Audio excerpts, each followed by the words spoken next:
Hello বন্ধুরা, আজকে সরস্বতী পুজো উপলক্ষে চলে এসেছি আমার সেই স্কুলে যেখানে আমি পড়াশোনা করেছি। এই স্কুলের সঙ্গে অনেক স্মৃতি, অনেক কিছুই জড়িয়ে আছে। তো চলো আমরা ভেতরে যাই, আরও অনেক কিছু দেখাবো, আরও অনেক কিছু স্মৃতি শেয়ার করবো তোমাদের সাথে।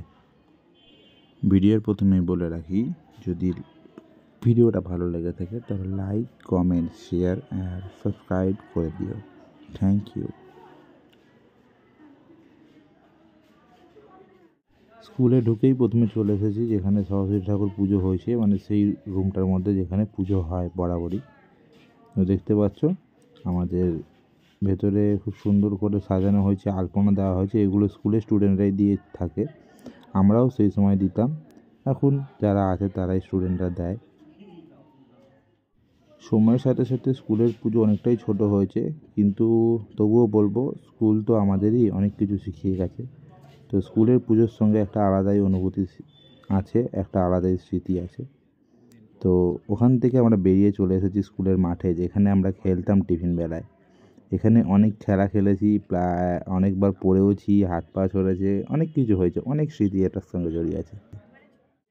এবার আমরা এই সিঁড়ি থেকে উঠে যাব ওপরের দিকে, যেখানে আমাদের ক্লাসরুম ছিল।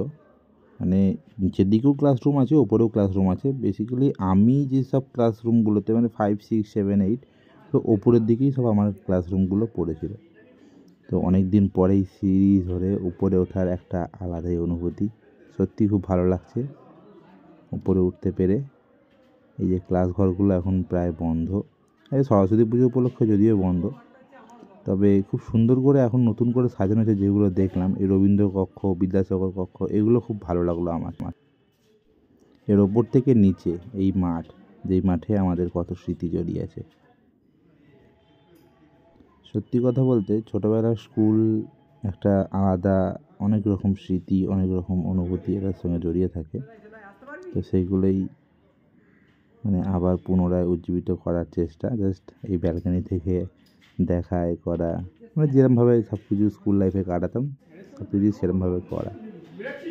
তো উপর থেকে নেমে এসে আমরা চলে এসেছি স্যারেদের রুমে। এখানে আমাদের সব স্যারেরা বসে থাকেন। তো ভেতরে আমি ঢুকলাম না আপাতত, আমি এখান থেকে সাইড দিয়ে হয়ে বেরিয়ে যাচ্ছি। তো আমরা এখান থেকে বেরিয়ে এখন যেখানে চলে এসেছি, এটা হচ্ছে সেই চন্দনের ফুচকা, যেখানে 2 টাকায় চুরমুর আমরা ছোটোবেলায় খেতাম। খুবই আনন্দ লাগছে এখানে।